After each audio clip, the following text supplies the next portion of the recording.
Bueno, queridas compañeras y compañeros, muchas gracias por permitirme conversar con ustedes hoy en la sede del partido. Estoy ciertamente emocionado por dos motivos. Primero, porque el salón está lleno de nosotros. Y en segundo lugar, porque hacía ya varios años desde que dejé la Cámara de Diputados, cuando el presidente Kirchner me honrara con la designación como representante de la Argentina ante las Naciones Unidas.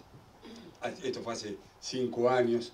Compartíamos la banca con Patricia Fader, que probablemente con ella haya estado junto con en reunión de bloque hace 5 años, la última vez que vine a esta casa. Así que estoy muy contento de poder estar con ustedes aquí para compartir algunas de las tareas que me tocan desarrollar, en este caso en Washington. Como ustedes saben, en el año 2007, cuando yo presidía la Comisión de Relaciones Exteriores, Néstor Kirchner me designó como embajador de Naciones Unidas, me trasladé allí y quiero compartir con ustedes la vivencia. Fue una experiencia extraordinariamente positiva para mí en términos de formación política, porque yo no soy un diplomático de carrera, ustedes lo saben, he estado durante muchos años de mi vida dedicado a la acción política en este distrito. He pasado por distintas instancias, siempre del orden legislativo, y tener la posibilidad de estar en ese otro congreso, pero el Congreso del Mundo, el congreso que reúne a los 193 países que van ahí a defender sus intereses y a ver cómo se acomodan las cargas entre todos para que el planeta tenga respuestas más llevaderas para todos, es ciertamente una experiencia formativa muy importante. Cerramos el ciclo de Naciones Unidas el año pasado, en el 2011, cuando la Argentina y a mí le tocó presidir el principal bloque de la Asamblea General de las Naciones Unidas, que es el Grupo de los 77 y China, que no son 78 países como el nombre pareciera sugerir, sino que son 132 países, los 132 países del mundo en desarrollo, que en ese escenario máximo de la diplomacia mundial, cual es la Asamblea General de las Naciones Unidas, negocian y discuten con el otro gran bloque, que es el bloque del mundo ya desarrollado. Entonces, allí se da un intercambio que es sumamente beneficioso, y la verdad es que a la Argentina le tocó liderar ese bloque durante todo un año, y la verdad es que las consecuencias de aquella acción política son sumamente positivas. Estamos ahora a semanas de ser elegidos como consecuencia de los pasos anteriores para integrar por 9ª vez un asiento no permanente en el Consejo de Seguridad de la organización, que como ustedes saben es el ámbito máximo de la política internacional, ya que es el cuerpo de las Naciones Unidas que lidia cotidianamente, día tras día, con todas las amenazas a la paz y las seguridades internacionales. Obviamente la Argentina tiene un viejo proyecto de reforma y democratización de la organización que el G77 sirvió para darle mayor visibilidad, y que sin lugar a dudas nuestra banca en el Consejo de Seguridad a partir del 1 de enero del año 2013 va a potenciar. Recién Alejandro hablaba de el insumo fundamental necesario para la discusión política. Y el compañero Bocio hablaba de un debate pendiente, o un debate, podríamos decir de alguna manera, atrasado, que tiene que ver con los fondos buitres. Nosotros tal vez no tenemos una acabada percepción del modo de operar que este tipo de organizaciones tienen en el mundo y cómo trabajan, y como vamos a ver dentro de un ratito, casi diría con un lema central que responde a la consigna: cuanto peor le vaya a la Argentina, más posibilidades vamos a tener nosotros de cobrar los intereses que aspirábamos a cobrar cuando decidimos sobrevolar la agonizante economía de la Argentina allá por el año 2001. Para poder encarar una revisión de las implicancias que tienen los fondos buitres en la vida nacional y cómo operan internacionalmente, es conveniente volver al punto de partida. O sea, arrancar desde donde partimos en esta etapa, que no es sino el año 2001. Como ustedes recuerdan, luego de un proceso recesivo de al menos 3 años, la Argentina se fue secando y terminó declarando su cesación de pagos de la deuda externa, que fue la cesación de pagos de deuda soberana más grande de la historia, en el año 2001.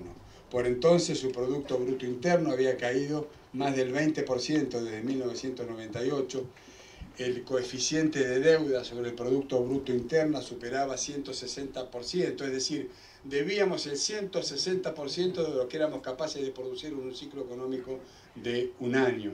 Las fábricas cerraban, el desempleo superaba el 25%, la pobreza superaba el 50%, los bancos quebraban, los depositantes reclamaban los ahorros que habían perdido, todos, algunos más, los que somos más grandes, otros menos, los más jóvenes, pero todos tenemos y vamos a tener, mientras vivamos, grabados los recuerdos de aquellos tristes días que nos tocó vivir en nuestro país. Ahora bien, después de una contracción económica que duró hasta los 2 primeros trimestres del año 2002, la economía argentina comenzó un proceso de recuperación, logrando alcanzar en un tiempo récord de solo 3 años, después de 3 años de crecimiento, en el primer trimestre del año 2005, los mismos niveles del Producto Bruto Interno Real pre-recesión. Es decir, en 3 años conseguimos volver al nivel en que se encontraba la economía argentina el día inmediatamente anterior al comienzo de la recesión. La Argentina logra entonces poner en marcha un proceso de recuperación económica, pero este proceso de recuperación económica necesitaba indispensablemente que se llevara adelante un proceso de reestructuración de la deuda de Argentina. Era imposible mover la pelota si no éramos capaces de poner sobre la mesa la discusión con los acreedores respecto de cuánto debíamos y cómo íbamos a pagar. Entonces se produce este proceso que fue liderado por el gobierno del presidente Kirchner, que puso en marcha precisamente la reestructuración de la deuda.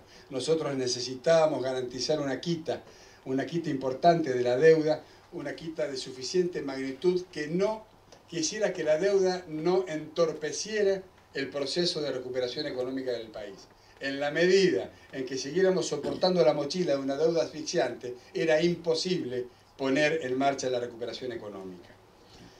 Argentina reestructuró el 92% de la deuda defaulteada en el año 2001.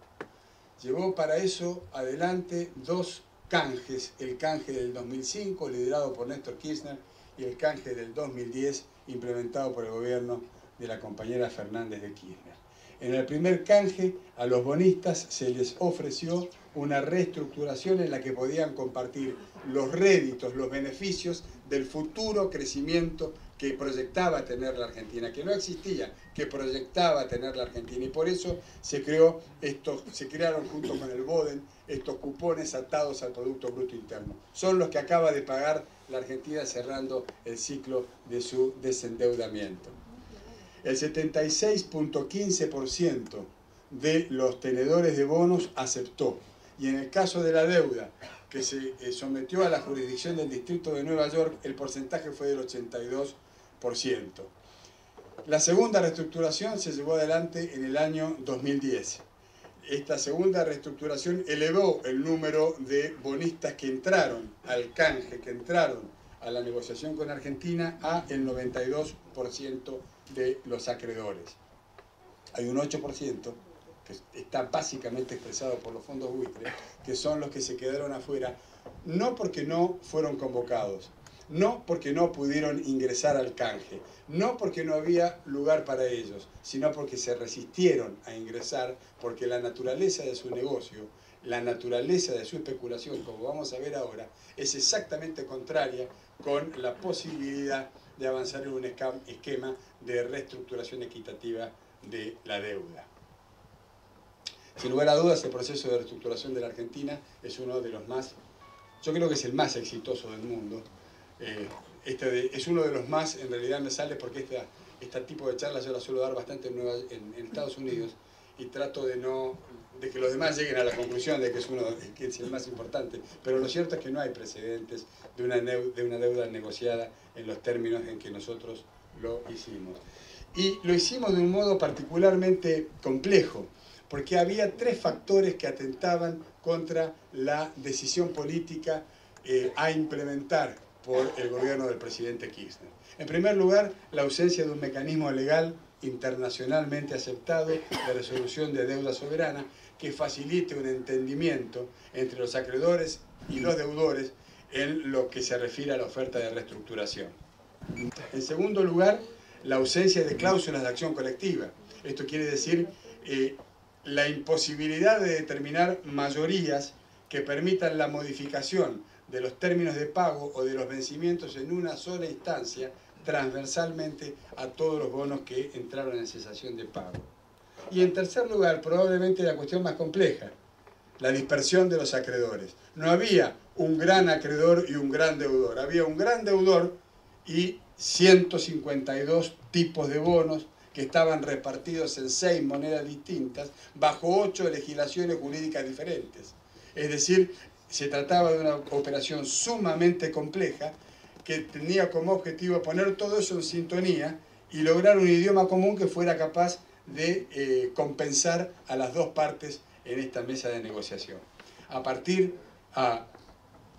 pesar de estas complicaciones, en el año 2005 se verifica la mejor reestructuración de deuda pública de la historia. Y lo más importante, Argentina lo hizo en perfecta soledad. Argentina lo hizo sin el apoyo financiero internacional. Argentina fue capaz de llevar adelante este proceso sin el auxilio de los mecanismos multilaterales de crédito. Y eso nos distingue del caso irlandés, eso nos distingue de la negociación de la deuda en Portugal, eso nos distingue y nos diferencia absolutamente de lo que está pasando en Grecia o lo que ya está empezando a pasar en España. Estábamos solos y solos fuimos capaces de implementar este remedio. Ahora bien, ¿quiénes son los que se quedaron afuera? ¿Quiénes son los que integran el 8% que no entró en ese 92%, junto con el 92% en la reestructuración de la deuda? Son entidades que tienen el 8% de los bonos. El 8% de los bonos supone un valor nominal de 3.600 millones de dólares. Valor nominal es el valor que figura en el papel. Yo compro un bono, me dan el bono dice que vale o representa 100 pesos, por ejemplo. Eso se llama valor nominal. Otra cosa es el valor real. Si yo quiero salir a vender ese bono, va a depender de un montón de circunstancias y condiciones el valor de mercado que va a tener. Como ustedes se imaginarán fácilmente, en el año 2001, 2002, 2003, los papeles de la deuda externa argentina no valían nada. Decían 100 y valían 2, 2.5, tal vez 3. Esa era la situación en la cual nos encontramos. Entonces, hoy nominalmente la deuda que figura en esos bonos es por 3.600 millones de dólares. Los fondos buitres suelen decir, sobre todo en la campaña que llevan adelante en los Estados Unidos y con la que yo tengo que lidiar permanentemente junto con la gente de nuestra embajada y la Cancillería, por supuesto, y todos nosotros, suele decir que nosotros le estamos sacando 3.600 millones de dólares a los contribuyentes norteamericanos, a los ciudadanos estadounidenses que de buena fe compraron estos bonos. Y esto es falso. Como ustedes pueden ver en ese cuadro, nosotros ya hemos llevado adelante un trabajo que demuestra claramente que solamente el 8.3% del total de la deuda que está pendiente de cobro, alrededor de 300 millones de dólares, está en manos de ciudadanos norteamericanos.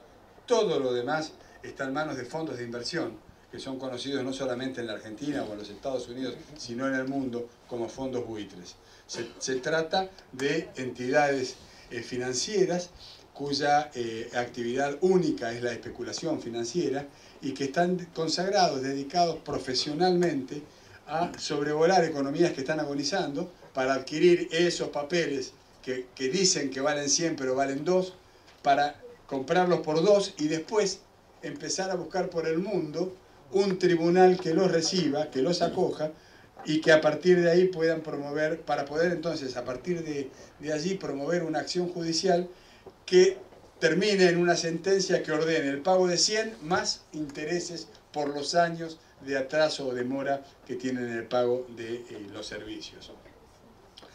Identificar a los acreedores no es tarea sencilla porque los papeles se venden en algo que se llama el mercado secundario, es decir, por debajo de determinada frecuencia uno ya no sabe quién compra, quién vende, quién tiene, y muchas veces aparecen en mi despacho en Washington señores que dicen tener títulos por 500 millones de dólares y que en realidad son insolventes absolutamente y que están puestos allí nada más que para disimular el origen verdadero de la demanda que empieza a ceñirse. Todos habrán escuchado hablar de los armadores de barco que suelen utilizar banderas de conveniencia en función de ciertas flexibilidades.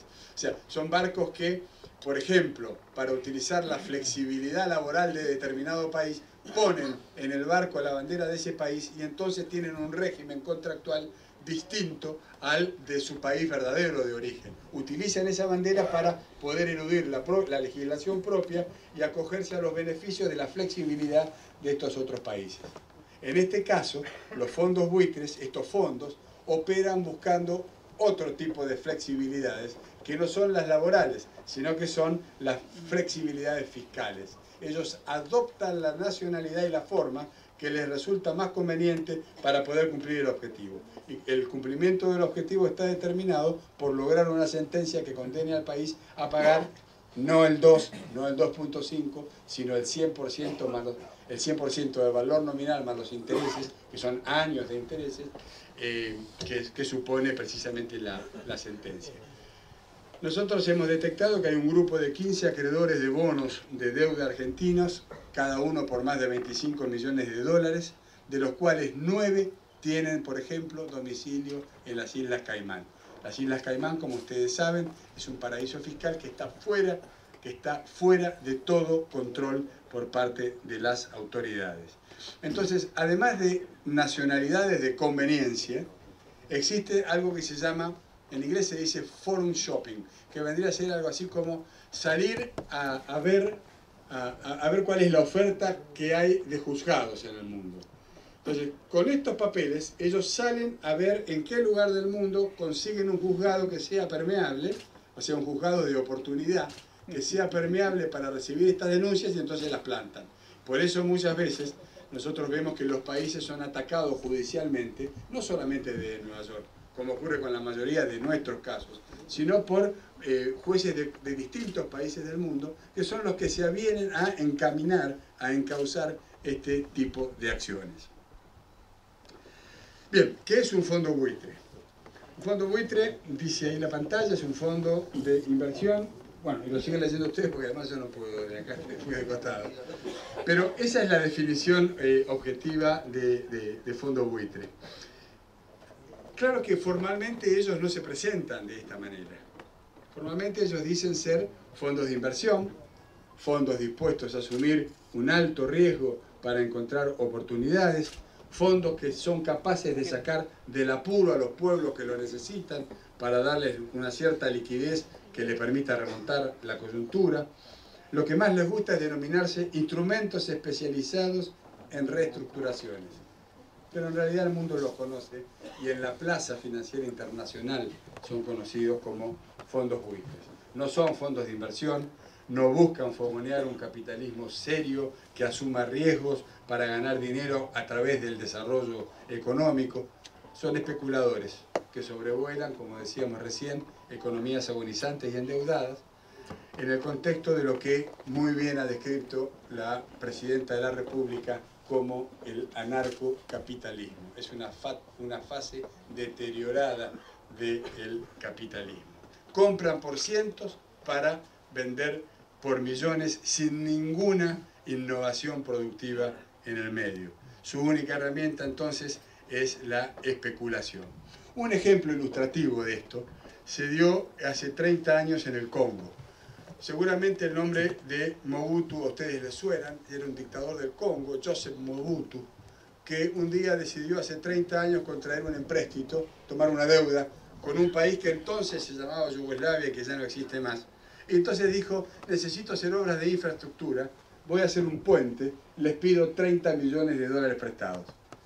Yugoslavia le presta los 30 millones de dólares, que se esfumaron. Mobutu después dejó de ser el presidente de su país y Yugoslavia desapareció como país. Pero los papeles quedaron dando vueltas.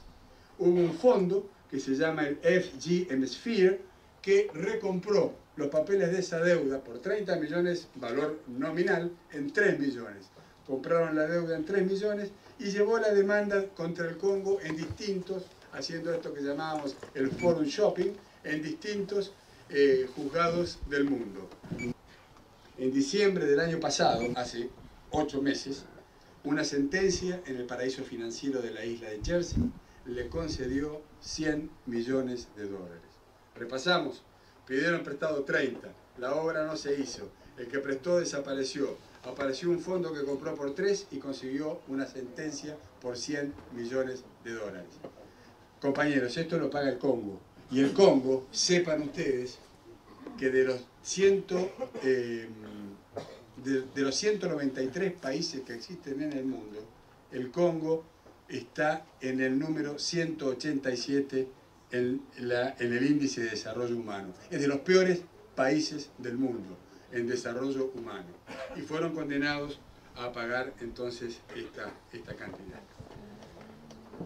Aquí tienen ustedes un mapa que cuando venía en el avión repasando esta charla me di cuenta que tendría que tener alguna modificación. Lo que está en colorado son los países en donde operan los fondos buitres. Alejandro me dice exactamente lo que yo iba a decir. Ahora cambió Europa. Por ejemplo, la calificación de la deuda española, que era hasta hace no mucho tiempo de 2A, ahora es de 3B. Por lo tanto, aunque no tuviera el rojo que ven para otros países, entre ellos nuestro país, lo cierto es que la deuda española ya está calificada de otra manera. Lo mismo debería estar ocurriendo con la deuda griega y lo mismo seguramente y lamentablemente va a ocurrir con algunas otras deudas. Los fondos buitres tienen una operatoria que les permite lo que ellos llaman la compensación. Me puede ir muy bien en Perú, como de hecho le fue en la década de los 90, y eso me compensa la pérdida que puedo tener en Brasil, que a su vez me alivia, pérdida que a su vez se ve aliviada por el éxito que tuve en el Congo, y así sucesivamente. Pero nunca el balance le da negativo, está claro, sino que por el contrario, ellos saben exactamente cómo operar. Aquí tenemos un mapa de donde hay un mayor sobrevuelo de fondos buitres, donde están operando con mayor intensidad. El año pasado hay un señor que se llama Paul Singer, que es un importante y conocido financista de Nueva York, que es dueño de un fondo llamado Elliott Management, que es un fondo muy importante, muy reconocido, que tiene además un barco de bandera sucia, digamos. Tiene el NML, que es un fondo buitre. Es decir, tiene cómo presentarse socialmente en Nueva York y a la vez tiene un fondo buitre que es el que hace el trabajo sucio de la corporación. Paul Singer decía, lo voy a citar textualmente, que la crisis financiera y la recesión es el entorno perfecto para esta industria. Y además hay volúmenes de activos con problemas como para aburrir. Singer nos está diciendo que en realidad este tipo de problemáticas en las economías mundiales nunca pasan. Siempre va a haber a dónde sobrevolar y a dónde desembarcar. Y lo llama industria, ¿no? Lo llama industria. ¿Por qué? Bueno, porque ellos viven evidentemente de esto. Aquí tenemos un listado de los fondos que operan contra la Argentina. Van a ver que en muchos casos hay solamente la diferencia de un número o una letra, porque en realidad se tratan de distintas composiciones del paquete accionario. Son más o menos los mismos, pero por ejemplo en algunos fondos A tiene el 50, B el 45 y C el 5, en otros C tiene el 7 y así van mudando las variaciones, pero más o menos estamos hablando siempre de los mismos casos. Les quiero referir un caso prototípico, un perfecto ejemplo, que es el caso de los bonos FRAN. FRAN quiere decir Floating Rate Accrual Notes. Los bonos FRAN fueron emitidos por el Estado argentino en el año 1998, bajo la ley estadounidense, con vencimiento para el año 2005, con una tasa de interés que estaba atado al comportamiento de otros bonos de referencia locales, calculados en su paquete por algo que se llama un calculation agent, es decir, una persona que se dedica a hacer el cálculo de interés promedio en función de los términos del promedio que está establecido en el papel, para establecer cuál es, en este caso, cuál iba a ser la tasa de interés de los bonos FRAN. En el año 2001, la Argentina entró en default en todos sus bonos, lo que distorsionó la fórmula de cálculo de intereses. Pero el Calculation Agent siguió calculando los intereses, tomando como referencia un bono que ya no se estaba pagando. En inglés se dice un bono non-performing, es decir, un bono que estaba defaulteado. Pero lo siguió calculando por su cuenta y estimó un 100% de interés. Y entonces se fue produciendo una pelota, una masa de dinero y de deuda, que como ustedes saben, no solamente en Argentina, sino en todo el mundo, los procesos judiciales se demoran. A la vuelta de los años que llevó el proceso, terminó arrojando montos absolutamente absurdos. Las demandas eran por el valor nominal, el valor que está escrito en el bono, de 289 millones de dólares. Pero las sentencias totalizaron 2.789 millones de dólares.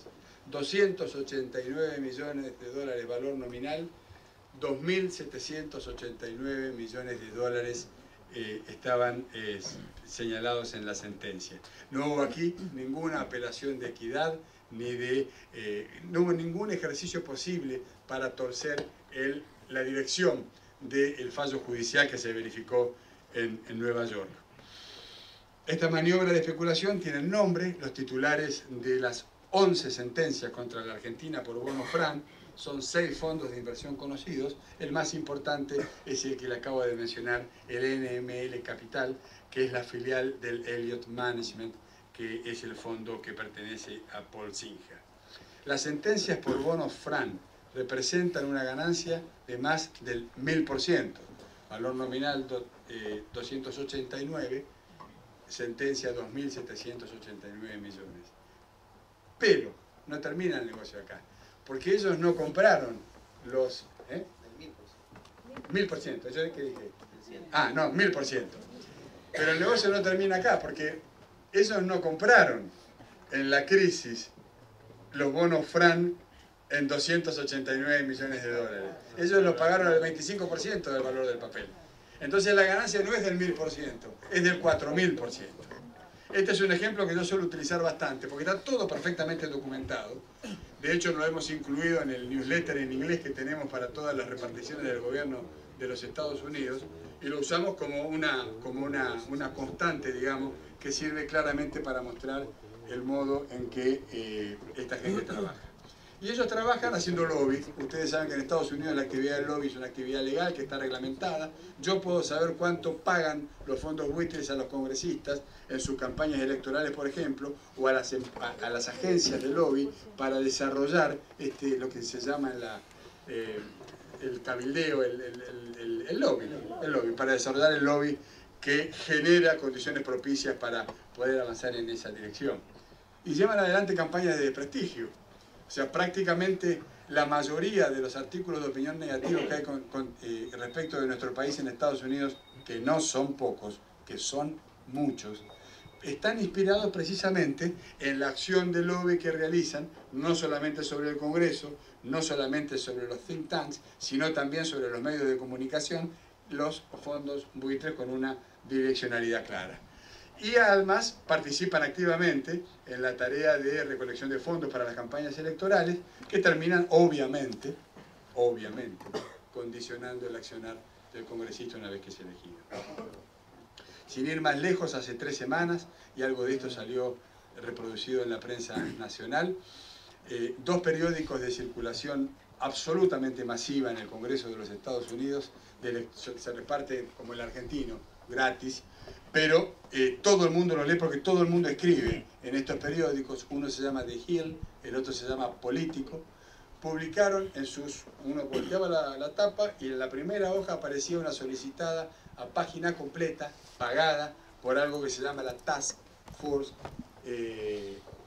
American Task Force Argentina, que es algo así como la entidad que sirve de máscara para cubrir los intereses de los fondos buitres, y que tenía un gran cartel que decía, arriba, página completa, la solicitada decía, ¿a quién le cree usted?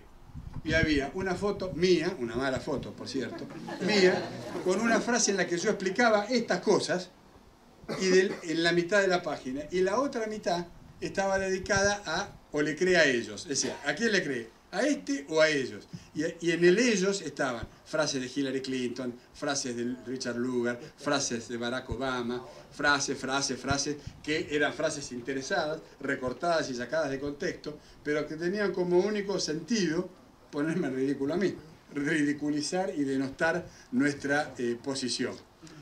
Obviamente, cuando uno me entero de la aparición de esto, tuve sensaciones contradictorias, pero rápidamente me di cuenta que era un acierto político nuestro, porque habíamos logrado que por primera vez los fondos buitres personalizaran y atacaran directamente, no a mí, sino a la persona que representa los intereses de la Argentina, por la campaña de información que la Argentina está realizando en los Estados Unidos. Así que eso sirve para graficar el modo en que estos fondos, estos grupos de intereses llevan adelante sus acciones. El 23 de febrero de este año, el juez Griesa, ya todos saben de quién hablo cuando menciono a Thomas Griesa, es un juez de Nueva York, le permitió al fondo NML, a este mismo de Paul Singer, utilizar en forma inusual la llamada cláusula pari passu. La cláusula pari passu dice que todos los acreedores tienen que ser desinteresados a la vez y que no puede haber privilegios de unos sobre otros. Ahora, lo que ellos hacen es una utilización de un principio, distorsionándolo con el objetivo de que cada vez que la Argentina cumpla con el 92% de los tenedores de bonos que entraron en el canje y pague, como religiosamente hemos venido haciendo desde el año 2005, los intereses de esos papeles de deuda, a la vez tenga que pagarle a los tenedores de los bonos que no entraron en la reestructuración el 100% de lo que demandan. Obviamente se armó un gran lío en los tribunales en Nueva York por este abuso de interpretación de la norma. Hubo pronunciamientos de distintas instancias del gobierno de los Estados Unidos y fueron derrotados. Esta interpretación de la cláusula pari passu fue utilizada por primera vez por Paul Singer, que es el inventor de la interpretación de la cláusula, en la década del 90, en 1995 más puntualmente, en el Perú, en un caso que vamos a ver dentro de unos segundos. En aquella oportunidad, a través de este forum shopping, se consiguió que un juez belga receptara la demanda y produjera una sentencia que terminó entorpeciendo el proceso de reestructuración de deuda soberana en el Perú, insisto, en el año 1995, y en el cual NML obtuvo una ganancia del 400% respecto de la inversión inicial. En este último tiempo hemos estado lidiando con el intento de embargo de los fondos del Banco Central que están depositados en la Reserva Federal de los Estados Unidos. También algo de esto ha estado saliendo en los medios y les debe sonar. Se trata de 105 millones de dólares que el país deposita en otro país, que es el Tesoro de los Estados Unidos, y que los fondos buitres pretendían, con la complicidad de la participación del juez Griesa, pretendían embargar. Allí se armó toda una discusión y finalmente se logró parar esta medida, y aquí hubo una actuación positiva en realidad de la Reserva Federal de los Estados Unidos e inclusive de distintas instancias financieras de ese país, porque en la medida, no lo hacen por buenos, lo hacen porque ellos necesitan que la Reserva Federal, el Tesoro americano, siga siendo el destino que garantiza los depósitos de los países.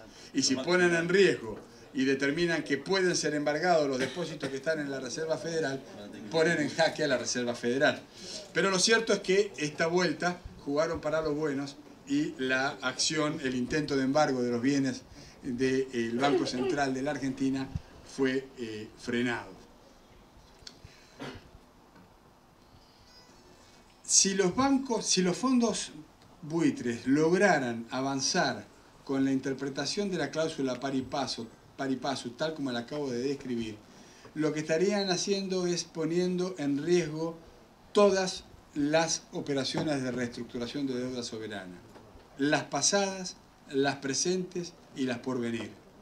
Generaría una situación concreta de inestabilidad para el abordaje de cualquier tipo de reestructuración de deuda en cualquier latitud del mundo. Por esa razón, también en este caso hemos contado con el respaldo de los poderes financieros más sólidos, que insisto, no por buenos, sino por una cuestión lógica de supervivencia e interés propio, han venido acompañando nuestra posición. Lo interesante del caso argentino, yo les quiero contar, yo llegué en enero a Washington. En febrero empezamos a preparar un libro sobre el default argentino, un análisis de cómo entramos en default, qué significó el default y cómo fuimos capaces de salir del default reestructurando. Alejandro estuvo cuando presentamos el libro en Washington, precisamente en un acto multitudinario que conseguimos hacer en la embajada. Este libro fue escrito en inglés, en este momento estamos encarando su traducción al español y va a ser distribuido y yo me voy a ocupar de que obviamente a Gestar le llega. Es un libro muy leíble, muy sencillo de leer y de entender todo el proceso del default argentino. Se llama Mitos y Realidades del Default de la Argentina en el año 2001, el modo en que logramos la recuperación económica. Les decía, ese libro en realidad lo que demuestra es que ante la ausencia de un régimen, de un sistema acordado para el tratamiento de reestructuración de deudas soberanas a nivel mundial, no había a dónde leer o a dónde referirse a la hora de abordar la reestructuración de la deuda de nuestro país en los años 2003, 2004, 2005. Lo que la Argentina inteligente, brillantemente hizo fue definir en los hechos una modalidad de reestructuración. Puso en marcha entonces un esquema de negociación que no reconoce antecedentes previos, pero que sí sirve como referencia para otras negociaciones que se están inclusive hoy mismo encarándose en distintas latitudes del mundo. Y esto lo sé porque técnicos argentinos están siendo consultados, invitados a participar en distintos eventos y seminarios precisamente para explicar la modalidad de abordaje que tuvimos durante el año 2005 en oportunidad del primer canje. Bueno, estas son las razones por las cuales, en realidad me adelanté al slide, por las cuales fuimos nosotros avanzando. Ahora, suele decirse que la Argentina refuta, ignora los fallos judiciales que se realizan en los tribunales de los Estados Unidos. Y entre nosotros hay inclusive algunos periodistas que trabajan en Washington y que son perfectamente conscientes, más allá de su posición, que Argentina está siendo sistemáticamente atacada, no de modo inocente, por estos factores de poder que buscan desestabilizar o deteriorar la imagen nacional para hacerla más débil y por lo tanto más permeable, para poder imponer en los términos de una negociación de sus propios papeles de la deuda. Pero lo cierto es que la Argentina colabora judicialmente en los procesos que se llevan adelante. No existe un régimen acordado para el tratamiento de estas deudas, pero la Argentina tiene estudios jurídicos, gasta fortunas en pagarle a esos abogados para que estén presentes en todas y cada una de las instancias judiciales en los Estados Unidos. Lo que no vamos a hacer es romper el principio de equidad que inspiró los canjes del año 2005 y el canje del año 2010, que puso adentro, a bordo, a el 92%, 92.3% en realidad, de los tenedores de bonos en Argentina. No vamos a defraudar esa posición de solidez construida sobre la base de la confianza probada de que la Argentina paga desde el año 2005 religiosamente cada centavo de dólar de su deuda. No vamos a poner todo eso en riesgo para que algunos bandidos hagan sus negocios. Esto tiene costo político. Esto tiene costo político y bueno, a los que estamos en esa jurisdicción nos toca cotidianamente tratar de sostener esta discusión. Pero tratamos de hacerlo de la mejor manera. Desde que llegamos a Washington decidimos crear por lo pronto algo que se llama la Unidad Congreso. La embajada tiene 4 funcionarios cuya función exclusiva es la de recorrer los pasillos del Congreso. El Congreso de los Estados Unidos tiene una posición clave en el sistema de toma de decisiones de ese país. Por lo tanto, es algo que nosotros tenemos que atender permanentemente y lo hacemos. Yo mismo debo ir prácticamente todos los días al Congreso. En realidad voy cada vez que me dan una audiencia.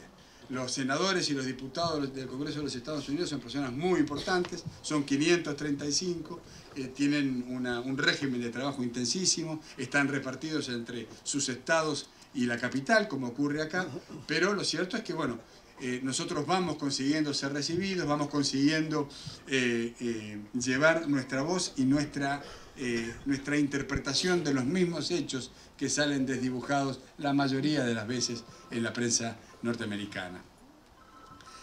Creamos un newsletter, les decía, que está íntegramente redactado en inglés, sale el lunes de por medio, cada 15 días. Ese newsletter lleva normalmente 4 artículos que tienen que ver con los temas calientes de la relación bilateral.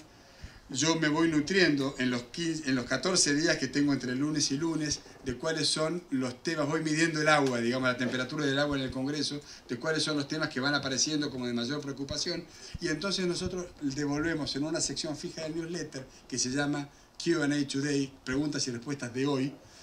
Lo que hacemos es tomamos el tema, por ejemplo, el primero fue YPF, el número 1 salió justo cuando se nacionalizaba la empresa YPF. Tomamos el caso YPF, descompusimos YPF en 15 preguntas e hicimos 15 largas y concretas y muy fundadas respuestas de cada uno de los aspectos que a mí me iban apareciendo en las charlas en el Congreso o en el Poder Ejecutivo como las de mayor preocupación. De la misma manera atacamos el flujo de inversiones de Estados Unidos a la Argentina, de la misma manera hemos abordado la cuestión de los limones en los Estados Unidos, de la misma manera la balanza comercial con los Estados Unidos, de la misma manera la cuestión Malvinas, cuando Hillary Clinton en Cartagena hace un par de meses, a mí me tocó acompañar a la presidenta en Colombia, tomó la palabra en el recinto para fundamentar una posición que es perfectamente afín al reclamo argentino. No es el reclamo argentino, no nos da la razón ni nos apoya, pero claramente toma los lineamientos de la Asamblea General de Naciones Unidas que están inspirados en una presentación argentina. Entonces, en aquella oportunidad hicimos un Q&A Today basado en la disputa de soberanía que tenemos con el Reino Unido de Gran Bretaña en las aguas del Atlántico Sur. Este newsletter llega a todos los congresistas. En realidad la fórmula ahí es 1 más 4. Esto quiere decir, lo recibe cada uno de los 535 congresistas más los 4 principales asistentes de los congresistas, que son los que llevan en realidad, son tan vastas las agendas del Congreso que cada uno de los asesores lleva un paquete de temas.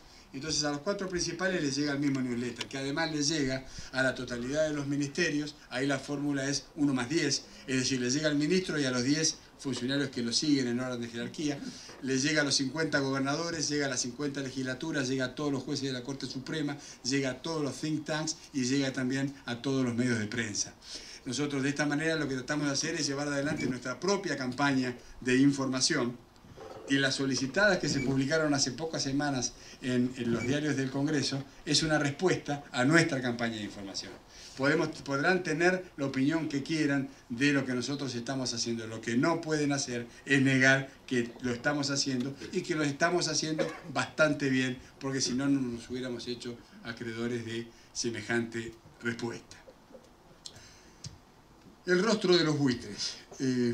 Hay 3 nombres básicos acá a tener en cuenta: Kenneth Dart, Paul Singer y el amigo Robert Shapiro. Shapiro es el que firma las solicitadas de ATFA, esta que les hacía recién. Él es el que la firma en la base de la misma. Empecemos con Kenneth Dart. Dart es el titular de un fondo de inversión estadounidense, a quien Bill Clinton se ha referido públicamente en muchas oportunidades, denostándolo. Existe algo que es el diario público de Bill Clinton, y en el año 2005 ya Clinton había dejado de ser presidente de los Estados Unidos, pero él relata en su diario público que fue invitado a la casa de la señora Dart en el estado de Florida a una gran recepción que había orientada a el financiamiento de las campañas del Partido Demócrata. Es decir, son esas grandes recepciones que se arman, donde cada uno de los que va paga $15.000, $20.000, $100.000 para poder participar de eso, y es una manera de contribuir con la campaña. cito textualmente la carta, el diario de Bill Clinton. La señora Dart es una gran donante demócrata, pero no puedo ni acercarme a su esposo Kenneth Dart. Así arranca esta carta de Bill Clinton referida a este activista, digamos, de los fondos buitres y del Partido Demócrata, de su propio partido, Kenneth Dart. En realidad, Dart es el dueño de una gran empresa de vasos de Telgopor, y yo los desafío a que cuando tomen agua en los vasitos de Telgopor en Argentina, lean el revés del vaso y no se van a sorprender demasiado si encuentran que el nombre de Dart es grabado en la base del vaso. Y esto es así porque Dart tiene empresas que fabrican vasos de Telgopor en el partido de Pilar, en este momento en el Gran Buenos Aires, y es uno de los temas que yo estoy trabajando. No me digan que encontraron un vaso que dice Dart. Bueno, esto no estaba preparado. Bueno, este es uno de los temas que nosotros tenemos que tomar muy seriamente. Este hombre es un militante todoterreno que gasta fortunas en contra de la Argentina con campañas de desprestigio en todos lados y sin embargo goza aparentemente de los beneficios de un régimen de promoción industrial en el partido de Pilar. Digo aparentemente, tómenlo como lo digo, porque estamos llevando adelante un trabajo para ver cuál es la situación. Pero Kenneth Dart está radicado, la empresa de Dart está radicada en Argentina, produce y vende en nuestro país, y ese vaso de verdad no lo traje yo. Entonces,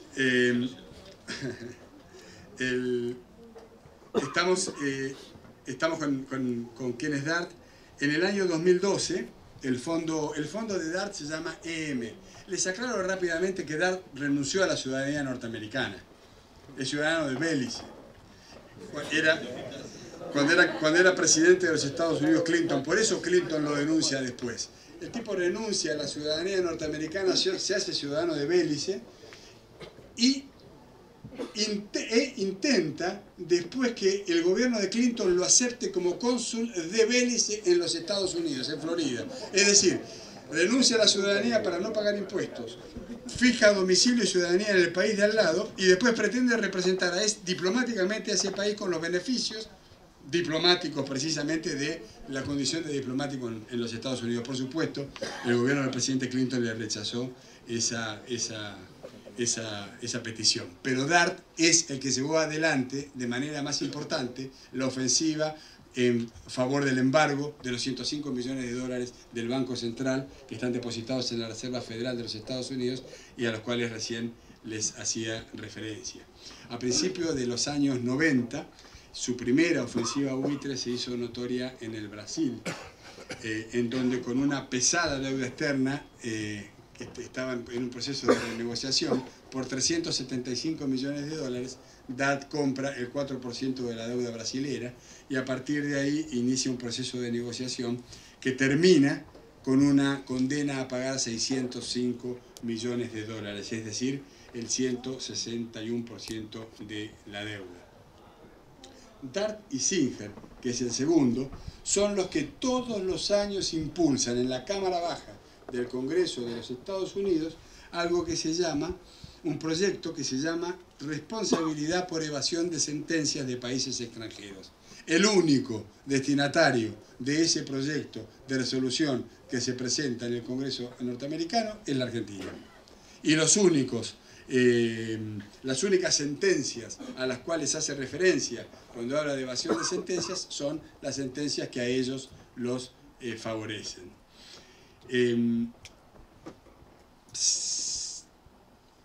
No nos va tan mal. Con esto les quiero decir, los fondos buitres consiguen, a través del lobby, a través del dinero, a través de las campañas, interesar a legisladores de los dos partidos, pero no logran interesar a los principales. Los líderes de los partidos, los formadores de opinión, los mejores congresistas suelen esquivar, se corren cuando vienen estos señores. Y se corren porque están sucios, se corren porque no quieren quedar pegados en realidad con este tipo de acciones. Por eso, con algunas excepciones, como la de Rubio, el senador Rubio del estado de Florida, la mayoría de los señores que presentan este tipo de proyectos son congresistas diputados o senadores desconocidos, y el destino de estos proyectos es absolutamente intrascendente. Son concebidos solamente para que los firme el diputado, se presenten y logren algún título en los diarios de Argentina, porque en los diarios de Estados Unidos no logran título.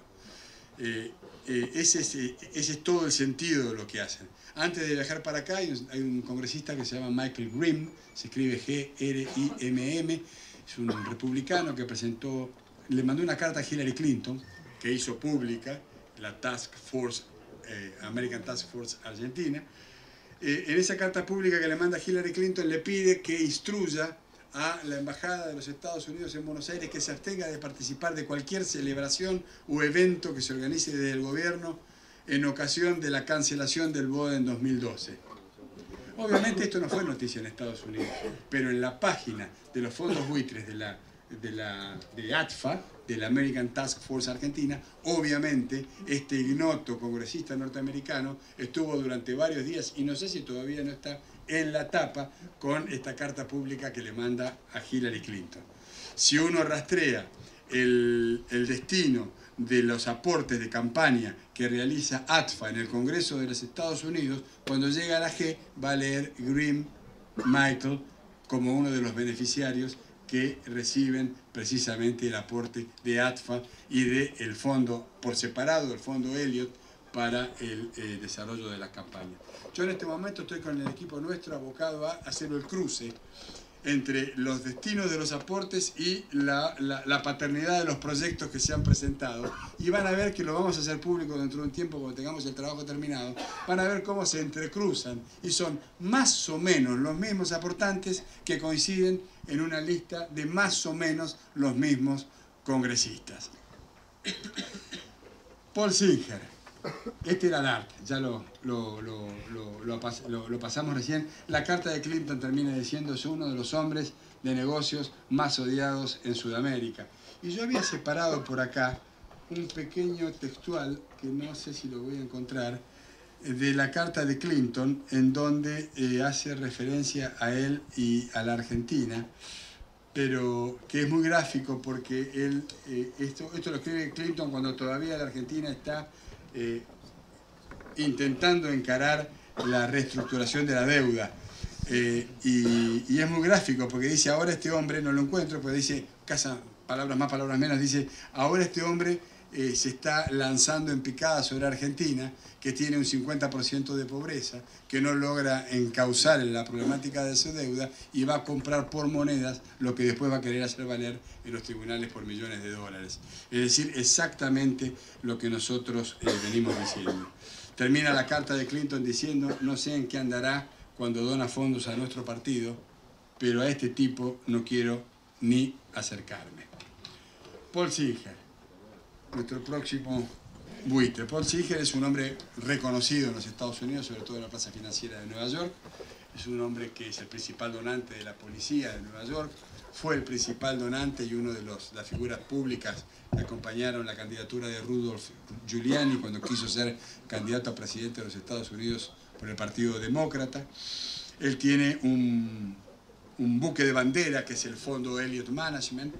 Se hizo muy conocido, sobre todo a partir de los productos financieros y la crisis del 2008 en Estados Unidos. Él es un tipo lo suficientemente vivo como para haber previsto lo que estaba ocurriendo y poner el fondo a resguardo. Eso le dio un cierto prestigio y reconocimiento. Pero además tiene un buque de bandera pirata. El buque de bandera pirata es el NML Limited, que es el fondo buitre que mayor acciones desarrolla contra los intereses de la Argentina en los Estados Unidos.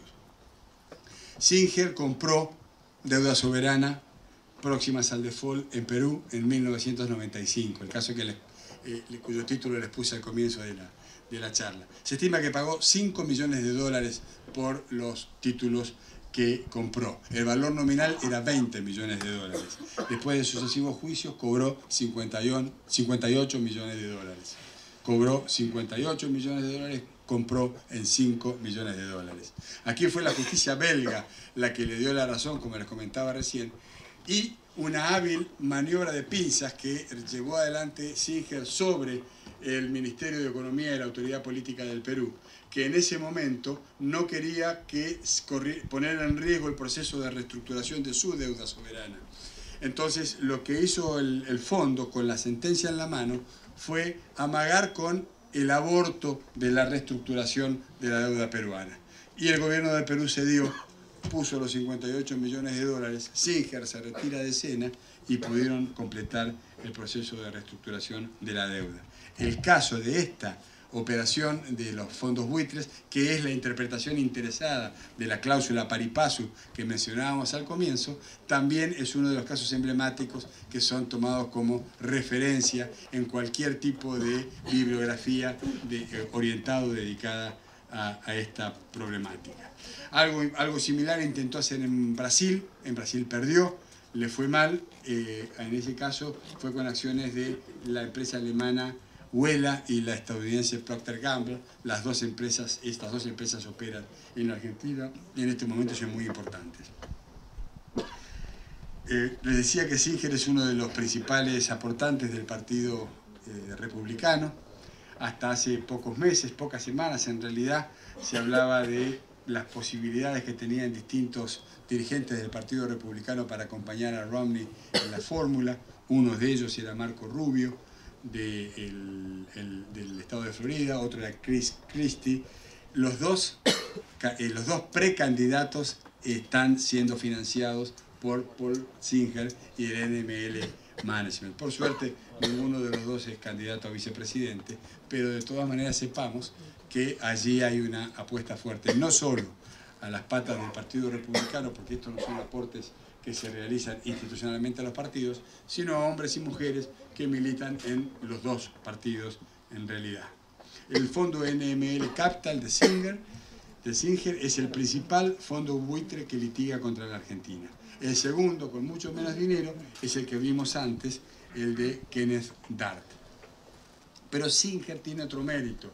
Él es el fundador, el creador, el inventor de ATFA, American Task Force Argentina. Son los que, cuando va la presidenta o viaja el ministro de Economía a Nueva York o a Washington, se ocupan de inflar unas ratas negras gigantes que le ponen un moño que dicen Cristina Pagá, por ejemplo, o barbaridades por el estilo. Una rata que además hace 5 años que yo me vengo ocupando de arreglar con la policía para que lo desinflen antes que llegue la presidenta. Pero lo cierto, son los responsables de todas estas acciones que se vienen llevando adelante en los Estados Unidos. Son piqueteros pagos, ¿no? O sea, la vez pasada yo para hacer una prueba habían puesto una mesa a la vuelta de la embajada en Washington y distribuían volantes, bueno, estas consignas. Y uno de los muchachos nuestros se acercó a la mesa y le dijo, no, yo trabajo acá cerca, si querés te traigo agua. Y empezó a hablar. Y empezaron a hablar y los tipos no tenían la más remota idea de lo que estaban haciendo ahí, porque le quedaba todavía, y se quejaban, 1 hora y cuarto, y no habían comido, y tenían que estar 1 hora y cuarto más distribuyendo estos papelitos que no sabían lo que eran, ¿no? Esto es dinero, esto es campaña, esto es financiamiento, esto es lo que hacen. Y a esto se dedica esta suerte de máscara que han armado, de mascarón, del American Task Force Argentina, que además, como el objetivo es cuanto peor para la Argentina, mejor para nosotros, toda la acción consiste en deteriorar la posición argentina. Entonces, de repente uno se encuentra con que la American Task Force Argentina, que reúne los fondos buitres en los Estados Unidos, organiza seminarios para discutir la libertad de prensa en Argentina. U organiza seminarios para discutir si la Argentina debería continuar siendo miembro del G20 o no. Cuando en realidad todos sabemos que las conclusiones van a ser absolutamente negativas y que lo que van a perseguir es que eso se publique en la prensa para contribuir a la campaña de desprestigio que haga realidad aquello de cuanto peor para la Argentina, mejor para nosotros. ATFA, entonces, que quede claro, es el lobby de fachada que se han dado en Washington los fondos buitres, fundamentalmente el NML y el EM. Ante, y esto es importante, el fracaso que tuvieron cuando tomaron la decisión fría y calculada, no solo de excluirse del canje de Kirchner del 2005, del canje de Cristina del 2010, sino de boicotear los dos canjes. Ellos necesitaban que esos canjes fracasaran para que en esa situación de derrota pudieran entonces promover con mayor posibilidades de éxito sus demandas en los tribunales. Perdieron, pero no están derrotados. Yo tengo que decir, reconozco que el principal obstáculo que tengo planteado en la agenda de trabajo en Washington en este momento tiene que ver con el accionar de los fondos buitres y el modo en que influyen el proceso de toma de decisiones. No tengo una visión cooperativa de la vida ni de la historia, no digo que son los responsables de nuestros males, los responsables de nuestros males y de nuestros aciertos somos nosotros mismos, pero digo que sin lugar a dudas ellos son los responsables de una campaña que busca beneficiar sus propios intereses y para ello es condición indispensable deteriorar la imagen de nuestro país.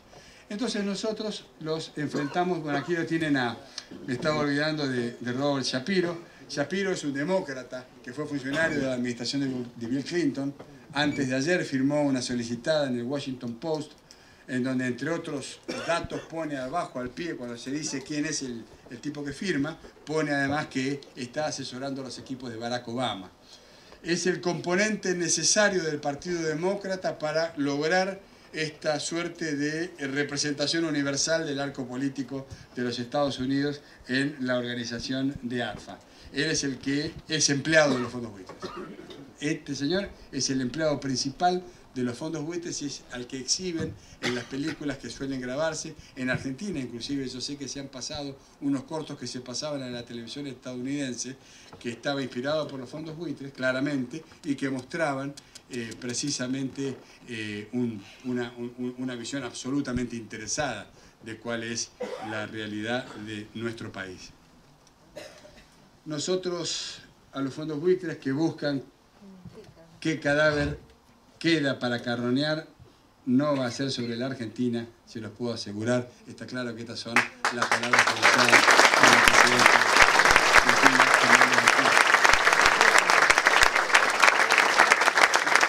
Ustedes no saben el valor que tiene contar el respaldo del 100% de la máxima autoridad de la República en esta pelea que estamos intentando dar en Washington. Es esa sensación absoluta de espalda cubierta, ese respaldo que se verifica cotidianamente y que nos permite entonces ser cada día un poquito más osados, cada día un poquito más impertinentes a la hora de cumplir con el objetivo de que nuestra voz, nuestro reclamo, nuestras razones, en definitiva, sean escuchadas. Más que convencer, estamos en la etapa en la que necesitamos abrir una cuña para que lo que nosotros decimos sea escuchado. Por esa razón, yo estoy publicando en los diarios de Estados Unidos, ya prácticamente he publicado artículos con nuestra firma en la inmensa mayoría de los diarios nacionales de Estados Unidos. Cada vez que me invitan a los debates de CNN voy, estamos respondiendo a debates que organiza de modo permanente un think tank que se llama Inter-American Dialogue, en donde yo diría que no menos de 2 veces por mes estamos polemizando en el boletín que sacan. A veces polemizamos lamentablemente con muchos argentinos, en donde discutimos sobre la Argentina, algunos a favor y otros decididamente en contra, en las páginas del Inter-American Dialogue de Washington. Pero bueno, esta es parte de nuestra realidad y con eso tenemos que convivir. En el plano legal, como les decía entonces, ante la persistencia de los reclamos de unos pocos bonistas, estos que están nucleados en ese 8%, la Argentina coopera judicialmente, pero sostiene su posición en términos de equidad y no discriminación, apoyados, por cierto, por el derecho internacional. Y en el plano político buscamos presentar combate, buscamos dar nuestra batalla que tiene que ver con la información, que tiene que ver con nuestro propio lobby. La empresa de lobby de la Argentina es la Embajada Argentina y el Robert Shapiro de la Argentina soy yo, en ese caso los Estados Unidos.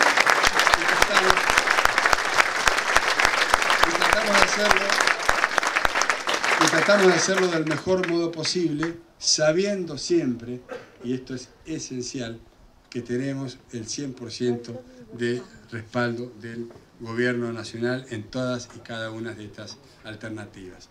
Al libro, a los newsletters, a las apariciones en los periódicos, ahora tenemos prácticamente listo algo que se va a llamar la Cátedra Argentina en Georgetown University. Georgetown University es probablemente una de las más renombradas universidades de los Estados Unidos y del mundo.